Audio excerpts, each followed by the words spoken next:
Estamos começando hoje uma parceria muito importante que é Canal Restaurante e TV Senhores. Senhores é o sindicato dos hotéis, bares e restaurantes da região oeste, Alphaville, da Grande São Paulo, liderado pelo presidente Edson Pinto, que está neste momento dando um salto na comunicação, investindo na geração de conteúdo para qualificar, levar conhecimento e informação atualizada a toda a base de empreendedores e gestores de hotéis, bares e restaurantes da região oeste da Grande São Paulo. Nós estamos hoje também gentilmente ocupando aqui o espaço na forma de estúdio da Foresp, que é a Federação de Hotéis, Restaurantes, Bares e Similares do Estado de São Paulo. Muito obrigado aqui pela cessão de espaço, que acaba nas nossas produções virando também um grande momento de networking, de uso da estrutura das entidades que são muito importantes para o nosso setor de food service e hospitalidade. Nós vamos discutir questões de prevenção na área de consumidor. E temos a participação de dois convidados, que eu agradeço muito a presença.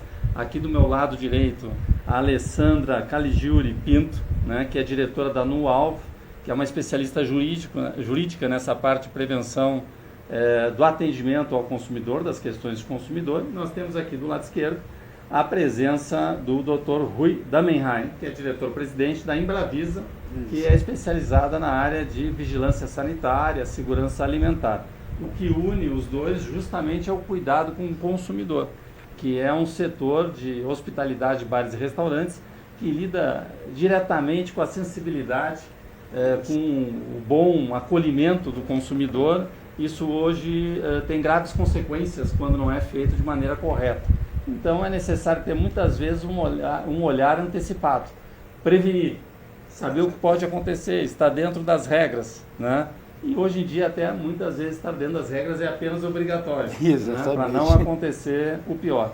Como vocês veem, Alessandra e Rui, hoje essa relação do setor de hospitalidade, né, hotéis, bares e restaurantes com o consumidor, é uma relação boa, avançou bastante o setor, procurando antever e respeitar as regras?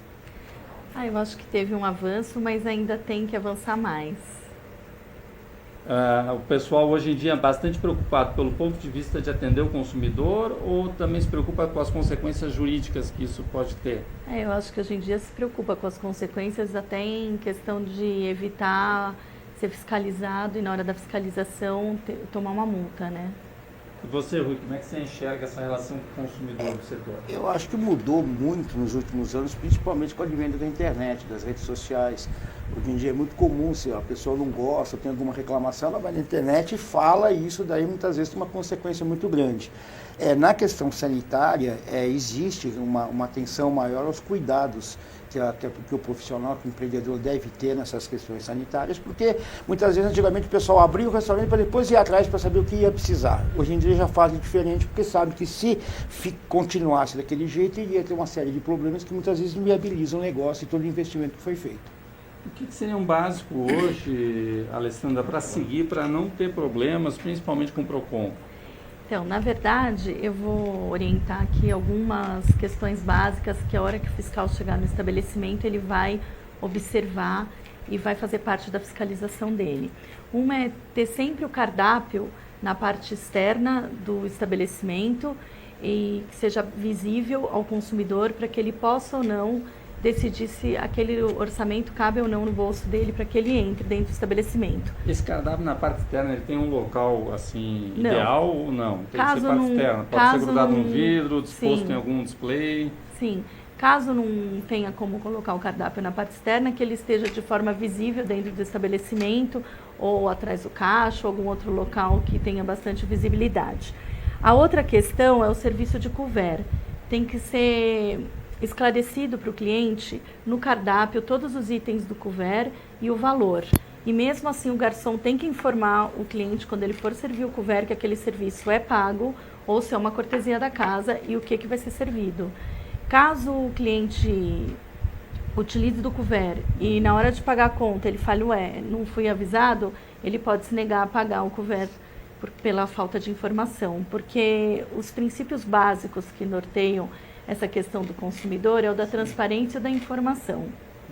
Então, um outro item essa questão, na medida que a curiosidade, claro. você vai falando, tem a curiosidade, Por exemplo, nessa questão do cardápio, o cardápio que precisa ficar na frente, ele tem que ter preço ou não é necessário? Tem que ter preço. Tem que ter preço. O item e preço, sim. Certo. A outra questão é a taxa de serviço, né? Que ela tem que estar discriminada, de preferência na nota de consumo, e que tenham folders na mesa avisando que não é obrigatório, que a pessoa paga aquilo se ela achar que foi bem servido, né? Que o serviço foi bem feito.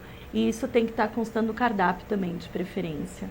A outra questão também é ter um código de defesa do consumidor de fácil acesso dentro dos estabelecimentos, para que se você precise consultar.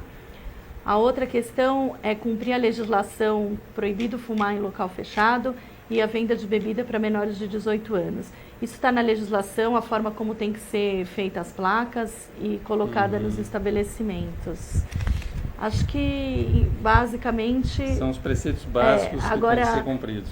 Acho que a vigilância pode falar melhor, né, na questão de validade, né? E hoje, na parte de segurança alimentar, então, quais seriam também os preceitos básicos? Existem algumas coisas importantes, porque muitas coisas da vigilância sanitária tem muito a ver com essa questão do PROCON, essa questão de placas, essa coisa toda. Na vigilância sanitária, pela própria função que ela desenvolve, é a questão, por exemplo, de você ter, primeiro, fornecedores já qualificados e corretos, você tem que saber o que você compra de quem, tá certo?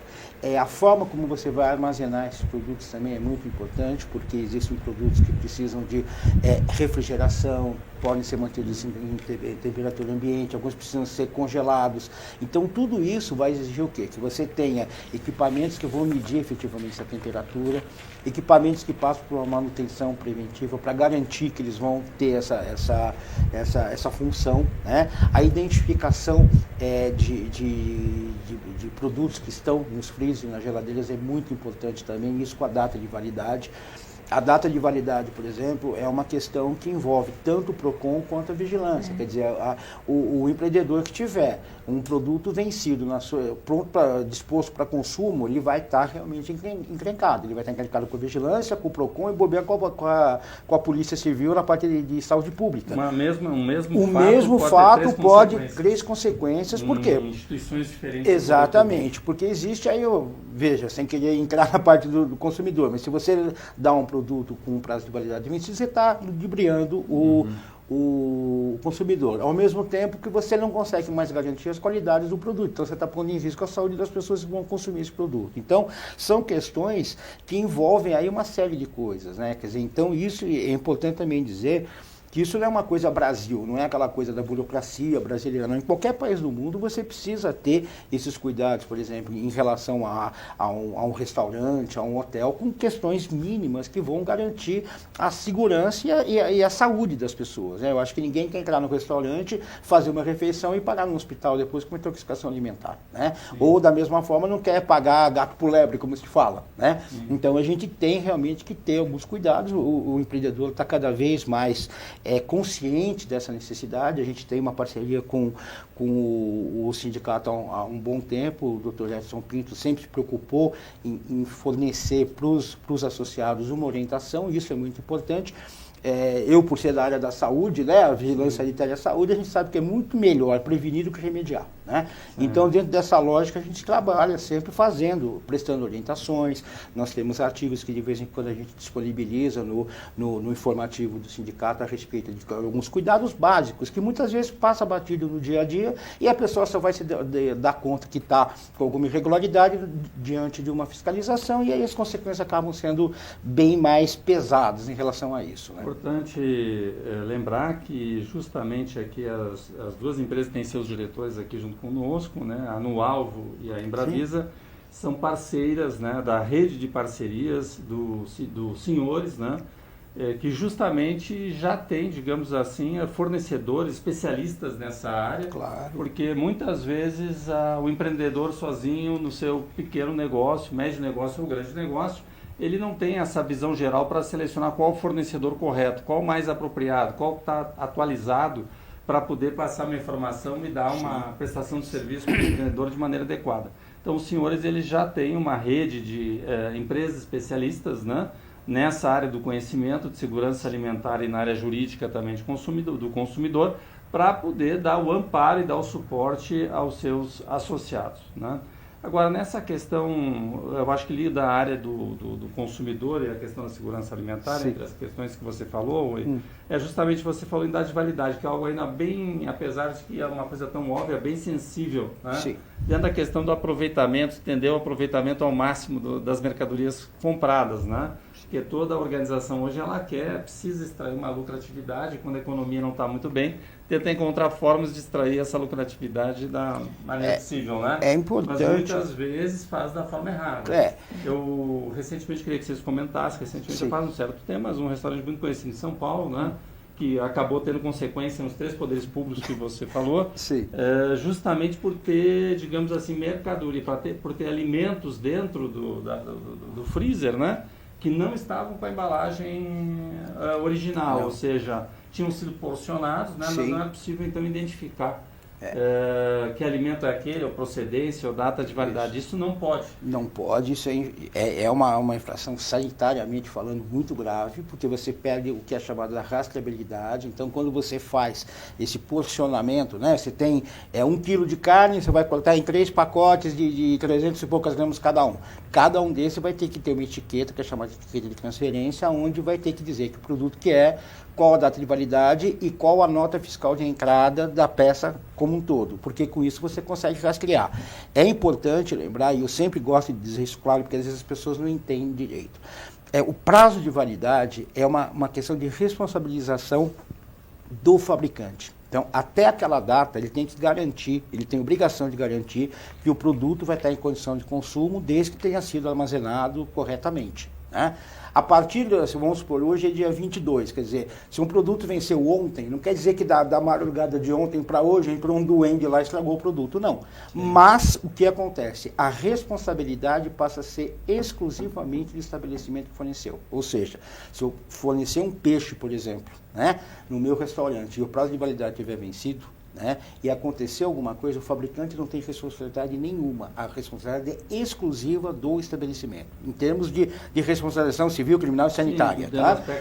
E é lógico que nós temos uma legislação, o Código de Defesa do Consumidor e o próprio Código Sanitário, que dizem que você não pode servir. Por quê? Porque se existe uma data limite, é aquela data limite. A partir de lá, ninguém sabe o que vai acontecer. Né? Então, é muito arriscado a gente ter esse tipo de procedimento. Então, esse é um dos problemas mais comuns que existem nos restaurantes quando a gente vai se deparar numa auditoria, numa inspeção. Né? Agora, doutora Alessandra, aumenta a responsabilidade ainda mais da seleção dos fornecedores daquele hotel, daquele restaurante, né? Na medida em que você, entre aspas, tem que confiar, digamos assim, nas informações que vêm do fornecedor, porque ele diz que tem determinados procedimentos, né? E você compra desse fornecedor, nem sempre é possível que você vá lá checar se o que ele declara é de fato o que acontece, né? Às vezes grandes organizações até têm alguém de qualidade que vai, a cada 6 meses, 1 ano, vai naquele fornecedor para ver se o que ele declara de procedimento técnico ocorre de fato. Mas isso aumenta a responsabilidade por selecionar o fornecedor do ponto de vista de credibilidade técnica, né? Mas até a data do fornecedor é ele que vai responder, né? A partir da data fracionada que o restaurante ou o estabelecimento fracionar o alimento, ele tem que colocar qual é a data limite do fornecedor, ele tem que colocar a data que aquele alimento chegou para ele e depois de aberto ele tem um prazo de validade menor, né? Essa data tem que estar constando no alimento também. Certo. E as fiscalizações relativas a isso, quando ocorrem, né? Eu acredito que elas sejam aleatórias, né? Existe algum tipo de procedimento padrão, digamos, para receber fiscalização que você indicaria? Em relação ao PROCON, quando os fiscais do PROCON geralmente não, sempre chegam com colete e um crachá de identificação. Eles são obrigados a estar com esse colete e o crachá? Sim. E eles podem estar acompanhados da imprensa. A hora que eles chegarem no estabelecimento, eles vão chamar a pessoa responsável pelo estabelecimento para que acompanhe a fiscalização com ele. A pessoa pode... Mesmo se for uma fiscalização de praxe, a imprensa pode estar ali, quer dizer, não pode se pode negar... mas o responsável pelo estabelecimento autoriza ou não que a imprensa filme aquela fiscalização, né? Entendi. Tem que pedir autorização. É bom sempre manter uma boa relação com o fiscal, porque ele está ali para cumprir o que determina a lei, e tudo que o fiscal fizer vai constar no auto de constatação. O auto de constatação do PROCON, se o fiscal quiser fotografar ou fazer algum vídeo para que ele guarde documente aquele momento da fiscalização, ele pode fazer, ele vai relatar tudo o que aconteceu durante a fiscalização, uma cópia vai ser dada ao fornecedor, não é ainda uma multa, não é uma aplicação de infração ainda, e quando o responsável pelo estabelecimento receber esse auto de constatação, ele pode ou não assinar. E ele pode também pedir para que conste do auto de notificação se foi feito o auto de constatação, se ele foi feito na hora de pico, se os alimentos que estavam ali na bancada estavam sendo utilizados para consumo, enfim, o que ele achar viável colocar, ele pode pedir. E pode ele mesmo anotar e assinar. Isso depois também tem um auto de infração que vai ser encaminhado depois, ou pessoalmente, ou pelo correio para o fornecedor. E é bom que ele não perca esse prazo para a defesa, porque vai ter um prazo para a defesa ali, a defesa administrativa. Em média, quanto tempo é esse prazo? Depende de quanto tempo demorou, mas geralmente de 10 a 30 dias, depende do prazo. Certo. Mas é bom que ele fique de olho nisso para que não perca o tempo de prazo para que recorra e entre com a sua defesa. Quem que pode receber a fiscalização de parte do estabelecimento, né? Quem está autorizado? Pessoa responsável ali, por isso que é muito bom. Mas é responsável formalmente ou alguém que, por exemplo, o proprietário às vezes não está presente? Não, né? aí é a pessoa que está responsável no momento. Está no momento. Sim. E essa pessoa também não é obrigada a assinar, então, a autuação. Não é obrigada. Né? Até porque às vezes pode não conhecer o procedimento. Sim. O fiscal também pode fazer um auto de notificação para que o estabelecimento explique algo ali que ele não tenha entendido direito, para o estabelecimento explicar, tudo isso antes de um auto de infração. E também, se ele for constatado na fiscalização que a empresa está tudo certo, não tem nenhuma irregularidade, ele também vai fazer uma documentação declarando isso. Certo. E nessa parte de visitação então, ao estabelecimento, por exemplo, abrir, né, refrigeradores. Existe uma diferença. É obrigatório dar o acesso ao fiscal. Existe uma diferença. Aí sim eu acho que é uma grande diferença entre a legislação que tem a ver com a defesa do consumidor e a legislação sanitária. A legislação sanitária ela diz o seguinte: se você identificar um risco iminente à saúde, ou seja, se o estabelecimento tiver alguma condição que possa ocasionar risco, ele pode ser interditado imediatamente. Né? É como se fosse, se a gente pudesse fazer uma comparação, seria como uma prisão em flagrante por conta da polícia, tá certo? Ele está preso lá, ele vai ser julgado, mas enfim, ele cessa aquela condição de risco. Então, é o que eu digo, você ter um aparelho de refrigeração que não esteja funcionando, com certeza é uma condição de risco. O alimento que está lá pode estar estragando. Então, interdita, tá? Até uma interdição chamada cautelar, até o momento que a pessoa comprovar que ela está funcionando.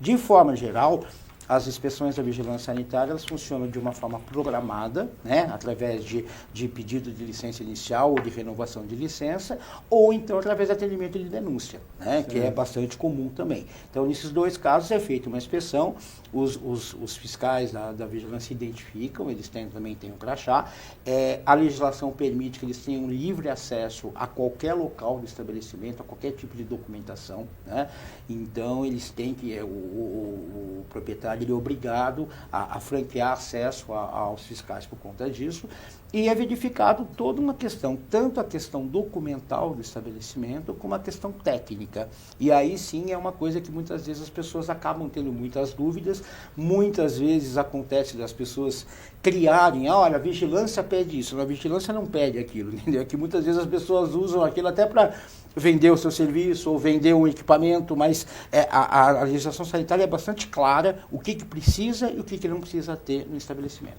Tá? Por um lado, né, a Alessandra falou da importância de você estabelecer um relacionamento bom, né, com o fiscal, com a equipe que venha, né? E ele tem essa faculdade de querer tirar as fotos, querer documentar e tudo mais. Mas assim, eu pergunto, e por outro lado também é viável? Digamos assim, porque tem muitos empreendedores que se queixam às vezes de uma abordagem digamos assim, um pouco mais unilateral, não tão equilibrada, não tão gentil, né? E às vezes se sentem desfavorecidos, intimidados até. É facultado que o proprietário possa também documentar a visita, quer dizer, possa filmar?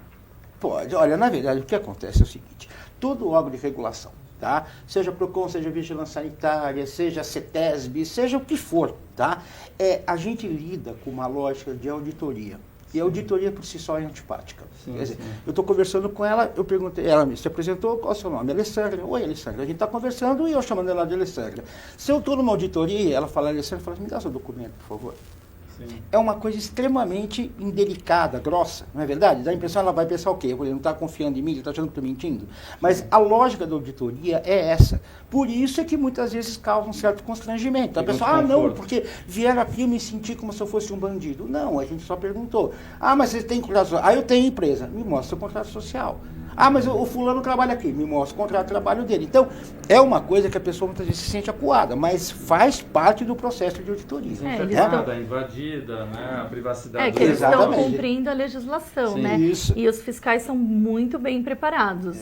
Assim, em questão a PROCON, eu posso dizer que eles são muito bem preparados. Eu conheci todos eles ali, aqui pelo menos a Fundação PROCON do Estado de São Paulo, eles são preparados para isso. Quer dizer, a recomendação que a gente dá, então, também ao empreendedor, ao gestor, administrador, é que prepare-se. Né? Seja tão ou mais preparado, né, que o fiscal. Mas essa preocupação... Citando esse aspecto, né, o sindicato, os senhores, né, está bem preparando o material de maneira contínua de geração de informação para os seus associados. Sim. Né? Tanto relativo à parte aí de consumidor, né, que é o principal nesse momento aqui, porque tem que estar também, tem que saber, tem que estar na ponta da língua, né, os procedimentos, né, o comportamento na hora da visitação, porque, como você falou, eles são muito bem preparados. E tem tudo questão do momento, porque nós, lá do Embravisa, a gente já participou junto com o sindicato em reuniões com os associados lá em Osasco, se não me engano foi em Osasco, na sede, justamente no momento o quê? De orientação. Porque uma coisa é você falar de fiscalização numa sala de aula, num bate-papo, outra coisa é você falar de fiscalização você sendo fiscalizado. Sim, é uma situação completamente diferente. Então, o que acontece? O Dr. Edson sempre pediu para nós isso, conversa com as pessoas, aborde os temas mais comuns que costumam dar problema. Por quê? Porque uma coisa é você fala, olha, cuidado na hora que você vê a qualidade da água que você usa para preparar seu alimento, né? Verifique como é que está. É uma coisa. Dentro de uma inspeção, você saber que você não tem laudo nenhum de qualidade de água e você vai se complicar com a fiscalização é outra. Então, a gente faz uma questão preventiva. Então, isso é importante, porque muitas vezes é comum, e eu acho que todo mundo acaba, de uma forma ou de outra, estando ligado ao sindicato. Muitas vezes é uma questão mais ou menos recorrente. O sindicato eu pago, eles não fazem nada por mim. Não, faz. Faz uma orientação, uma questão de você preparar um associado seu é muito importante, porque você evita aí uma série de dissabores depois que vão ter, tá? E é importante também que você tenha parceiros que sejam idôneos na hora que você tem algum problema, quer dizer, você vai ter que ter uma orientação a respeito do PROCON, você vai falar com a doutora Alessandra que entende do assunto, né? Você não vai pegar um aventureiro qualquer, você precisa de uma pessoa que vá fazer uma detetização do seu estabelecimento, você vai ter que ter uma empresa que seja realmente séria, que saiba fazer aquilo. Então, tudo isso, através do sindicato, você tem um rol de fornecedores que são qualificados e que vão poder prestar um atendimento. Eu acho que isso é importantíssimo nos dias de hoje para o empreendedor ter uma segurança jurídica maior do que ele já é, porque problema é que não falta. Né? Hoje em dia, com a crise... Se por acaso, Alessandra, ocorrer a multa, né, de saída, uma autuação de saída, né, em que bases hoje, em termos de valores, estão essas multas e o que pode ser feito? As multas geram em cima do lucro da empresa, entendeu? As multas são 10%. Não. Daquele procedimento equivocado, não? Não, já teve estabelecimento, uma grande empresa que foi multada em 1,5 milhão por questão de 3 problemas com o objeto vendido e girava em torno de R$2.000 e a multa foi de 1,5 milhão. Então, assim, não tem nada estabelecido. Entendi. Quer dizer, é um critério um pouco mais amplo, tem o seu arbítrio próprio aí. Sim. E tem, assim, para recursos, os foros de recurso, tem foros técnicos ou é direto foro judicial? Não, você tem o processo administrativo dentro dos órgãos de defesa do consumidor, dentro do PROCON, né? Mas você não pode perder o prazo da defesa assim que você receber E se por acaso o PROCON continuar, digamos assim, insistindo que você cometeu algo equivocado, né? Você pode procurar ir na área judicial. Sim. Aí você pode interromper aquela medida eventual do PROCON ou da vigilância enquanto você recorre, vai depender do juiz. Depende do juiz, É né? difícil. É eu difícil. posso dizer uma coisa. É eu fui difícil. diretor da Vigilância Sanitária aqui de São Paulo, praticamente quase 10 anos. Tá? Uhum. É muito difícil. Eles ganham tempo só, né? Exatamente. Porque, veja, a não ser que o fiscal cometeu algum erro no preenchimento, um chamado ofício de lavratura, caso contrário, é muito difícil o juiz tirar. O Poder Judiciário não substitui o Poder Administrativo. Tá? Então, é lógico que se tiver alguma coisa errada em termos de preenchimento, em termos de qualificação, aí sim. Mas pelo termo, exatamente. E geralmente, se tiver algo equivocado, o próprio PROCON já, com recurso, já acaba corrigindo isso. Isso é bom importante. que você tenha os seus funcionários também treinados para receber essa fiscalização, né? Para que ocorra tudo tranquilamente e que entenda que o fiscal está lá para cumprir a lei só, né? E é importante também o estabelecimento, eu vou ousar falar pela parte do PROCON, mas assim, eu acho importante porque isso tem muito a ver com a vigilância sanitária também. Determinados documentos devem ficar presentes no estabelecimento. Não é assim, eu vou ligar para o contador, pelo amor de Deus, cadê? Porque o documento não sabe onde estão as coisas. Então, por exemplo, nota fiscal de entrada de produto. Isso tem que ficar com o contador, mas tem que ficar com uma cópia também lá. Porque se chegou o PROCON, chegou a Vigilância Sanitária, chegou quem quer que seja, você tem lá as coisas. Lógico, você pode, alguma outra coisa pode ficar no escritório do contador, mas você tem que ter alguma informação. O que não pode é você chegar lá e não ter nada. Olha, cadê o exame de saúde do funcionário que manipula alimento? Não tá, não sei. Isso cria um ar de desorganização que muitas vezes acaba depois constrangendo mais ainda o empreendedor. Então, essa organização pré-inspeção é fundamental, eu tenho certeza, tanto no caso do PROCON como na questão da vigilância sanitária. Vamos fazer um checklist, vamos ver o que nós temos, o que nós não temos. Você não é obrigado a ter tudo. Se você não tiver tudo, pelo menos você tem um cronograma para obter aquilo. Isso, na questão da vigilância sanitária, é levado em consideração. Tá? Quer dizer, eu estou com uma parede minha lá, está com um ponto de infiltração. Tá, eu para fazer esse conserto, por exemplo, eu vou ter que chamar um pedreiro, vou ter que fazer uma reforma, vou ter que suspender meu atendimento. Eu estou programado para fazer isso no próximo, sei lá, na próxima quinzena. Ótimo, chegou a vigilância lá, tá ruim ali, está aqui programado, já vou fazer o conserto. Então, esse tipo de ação proativa é uma coisa que é levada em consideração e é considerada uma circunstância atenuante no caso da aplicação de alguma penalidade. Sim, você tem uma narrativa para oferecer. Isso, exatamente. Agora, dentro do escopo da consultoria de vocês também treinam a equipe, mantêm a equipe atualizada, a relação mais com o empreendedor, porque hoje nessa área você tem uma certa rotatividade, que é natural da área mesmo, né? Trocam os quadros, tanto gerenciais como de encarregados, né? Então a consultoria de vocês oferece também esse treinamento? Nós lá no Embravis, eu posso dizer pelo Embravis, a gente, assim, vamos dizer, usar um termo bem claro, caímos na real. Tá? É muito difícil hoje em dia o empreendedor ter condição, né, de bancar, por exemplo, um treinamento, ou lá dentro, às vezes, do seu estabelecimento, ou fora do seu estabelecimento. Por quê? Porque isso demanda tempo, o funcionário vai ter que ser remunerado para ir para lá. O que a gente está fazendo? Nós fizemos um sistema online de treinamento. Tá? O sistema online de treinamento é muito importante, porque você facilita o acesso. Existe uma questão na vigilância sanitária, que é uma questão da educação continuada. Isso é muito importante, porque existem novas técnicas, toda semana. Então, toda semana eu não digo, mas, por exemplo, a cada 2 meses, você ter a equipe passando por, como fazer uma correta higienização de folhas de legumes e de verduras, e como você fazer o preparo correto, o armazenamento correto de peixes, por exemplo. Tudo isso são coisas que a pessoa pode, às vezes, pelo seu próprio celular, tá certo? Sim. Ou na própria TV que tem lá no restaurante, pode se juntar num momento, fazer esse treinamento, e isso daí, existem formas, hoje em dia, o recurso da internet proporciona isso, de você saber quem assistiu, quem não assistiu, com login e senha. Então isso daí facilita demais o dia a dia. E isso serve também, no caso de uma autuação, de você comprovar que você estava tentando fazer a coisa correta. O que assim, deixa mais ou menos os órgãos de fiscalização meio indignados é você saber que tem um problema e você vê que o empreendedor não está fazendo nada para resolver aquilo. Então aí você vai esperar o quê? Acontecer alguma intoxicação alimentar, algum tipo de problema para tomar uma providência? Então, se fica demonstrado que a pessoa está preocupada em fazer, às vezes ela não consegue fazer por falta de recursos financeiros, de tempo, mas se ela está se programando e está tentando atender a legislação, isso é um fator bastante positivo no caso da fiscalização. Nesses temas que nós estamos transitando aqui, algo similar, quando é constatado que é preciso um ajuste naquela operação, naquele estabelecimento, é uma coisa que não está de acordo, né? Existe algo similar que hoje ocorre, por exemplo, no campo de atuação do Ministério Público. O Ministério Público hoje em dia ele assina muitos TACs, né? Os termos de ajuste de conduta. Existe algo similar nessa área? Geralmente no PROCON são as notificações, né? Você notifica para que a pessoa explique.